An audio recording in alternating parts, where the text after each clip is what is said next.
Hello，大家好，又係我廚娘啦，好歡迎你哋嚟到我個煮食頻道啊！喺我頻道上面，絕大部分嘅觀眾都係家庭主婦。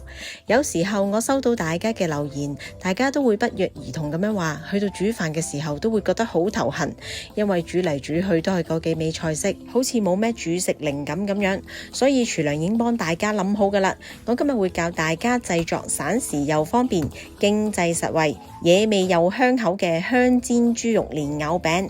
呢一道家常小菜一啲都唔難整啊！屋企嘅男女老少都一定中意食噶。大家仲可以按個人嘅喜好加入唔同嘅配料喺豬肉裏邊。我今日就加入咗芹菜粒啦，同埋甘筍粒，食落去層次口感就更加豐富啦。如果大家屋企有小朋友，仲可以加啲粟米粒添，食落去甜甜地，仲可以令到佢哋胃口大開。係咪好想知道點整呢？想知點整，千祈唔好行開啦！喺開始之前，大家記得先訂閱我個頻道啊，同埋記得撳埋個小叮當喎，咁你就唔會錯過我每次出嘅新片啦。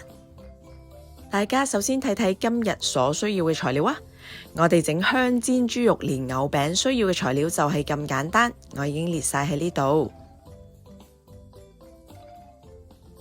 同一時間，我亦都準備咗一份英文版嘅食譜，有需要嘅朋友可以睇呢度啊。要煮識香味俱全嘅家常小菜，又點可以缺少一支靚油呢？作為精明消費嘅你，一樣可以用較平嘅價錢買到高質食油㗎。作為5大信心食油品牌嘅駱駝乜花生特級食油，絕對係你嘅平替首選。佢歷史悠久，由香港擁有唯一煉油廠嘅合興集團，每日生產最新鮮嘅優質食油㗎，一直保持到良好嘅信譽，係值得信賴嘅品牌。佢嘅設計亦都好特別，叫做全新 E 蓋。而家等我打開俾大家睇下。喺第一次用嘅時候，只需要輕輕將呢一度一推，咁就打開㗎啦。喺倒油嘅時候唔會漏油，配合埋佢細小嘅口徑，令到出油更加容易控制添。當我哋要高溫煮食嘅時候，就一定要揀啲煙點高嘅油，而駱駝乜花生特級食油嘅煙點有成200度㗎，油煙少，適用於煎、炒、煮、炸、焗、燒烤、烘焙，仲有氣炸等等嘅烹煮方式。佢仲有 Q 乜信心保證，產品係通過嚴格品質檢驗㗎，確保你買得安心，食得放心。大家去買完靚油返嚟，我哋而家正式開始煮啦。首先我哋準備320克嘅免治梅頭豬肉，我哋會進行醃肉先嘅。首先加入半茶匙嘅鹽，半茶匙嘅砂糖，仲有半茶匙生粉，仲有1/4茶匙嘅胡椒粉，同埋1湯匙豉油，仲有1湯匙嘅蠔油。為咗等啲肉嘅色水靚啲，我哋仲可以加入半湯匙嘅老抽。跟住就喺雪櫃度攞一隻雞蛋出嚟，我哋只需要蛋白嘅部分。今日需要用到1隻嘅蛋白。喺醃肉嘅時候加入蛋白，就可以大大咁樣鎖住肉嘅水分同埋鮮味，而蛋白亦都唔會好似其他醃料咁樣破壞肉嘅質地，反而可以令到肉質更加嫩滑㗎。跟住我哋就用對筷子將所有嘅調味料同埋豬肉攪勻。嗱，而家啲肉仲係好鬆散嘅，我哋要將啲肉達到起膠先至叫做完成。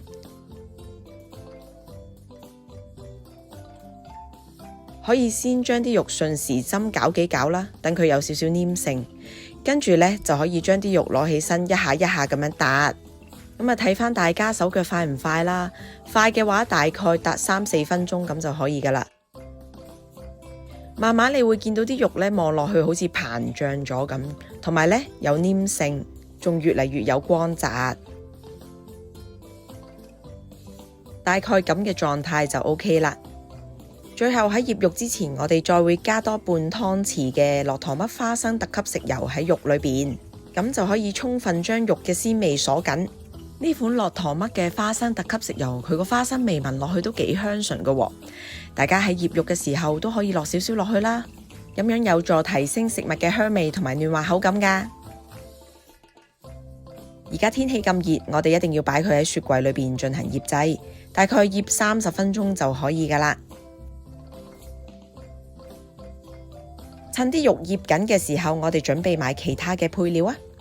咁呢，我哋會準備少少嘅蒜蓉啦。咁啊，大家可以買呢一啲咁樣嘅磨蒜蓉機，都幾方便嘅，拉10下8下呢，就已經可以將啲蒜頭磨成蓉。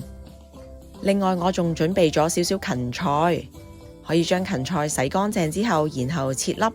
如果唔中意食芹菜，亦都可以轉用其他綠色嘅蔬菜代替，例如係蔥花或者芫茜等等啦。咁我亦都準備咗少少嘅甘筍，將甘筍切條，然後再切粒。記住啲甘筍粒我哋要切細啲啊，有幾細切幾細，咁樣容易啲煮熟啦，同埋可以黐實啲豬肉，唔會一路煎一路跌出嚟。蓮藕我就準備咗3至4件啦，將買翻嚟嘅蓮藕徹底清洗乾淨，然之後批皮。咁啊，根據翻呢一份食譜呢，大概可以整到12件煎餅噶。咁大家自己因一因要用幾多蓮藕啦。我今日就用咗3個嘅。咁呢，我哋而家將洗乾淨嘅蓮藕抹乾啦，然後切片。大家喺切蓮藕嘅時候唔好切太厚啊，如果唔係呢，好難煎熟。大概半 cm 多少少咁就可以啦。記得每一塊嘅厚度要均等啦。切好之後擺埋一邊備用。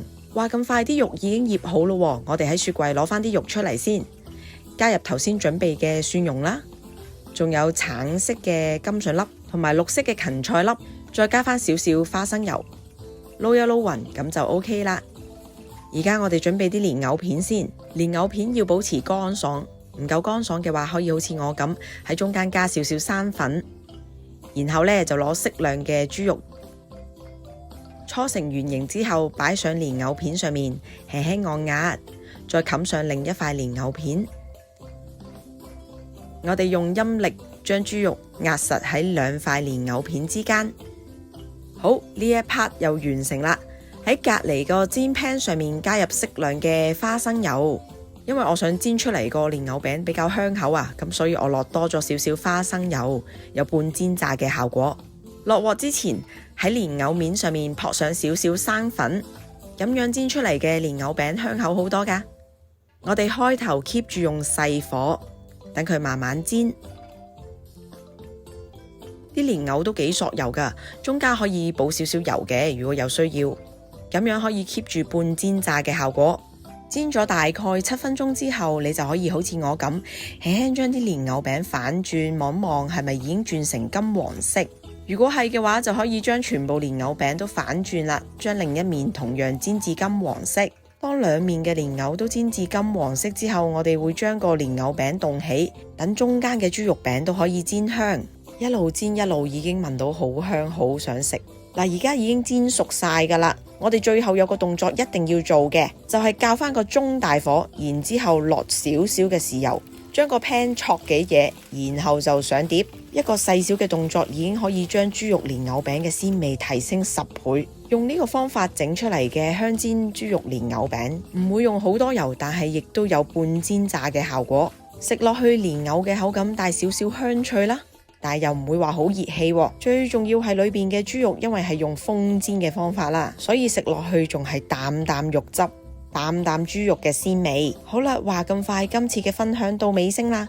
如果你中意我個 video， 記得俾個 like 我，同埋記得 share 個食譜俾你嘅朋友。我哋下集再見啦，拜拜。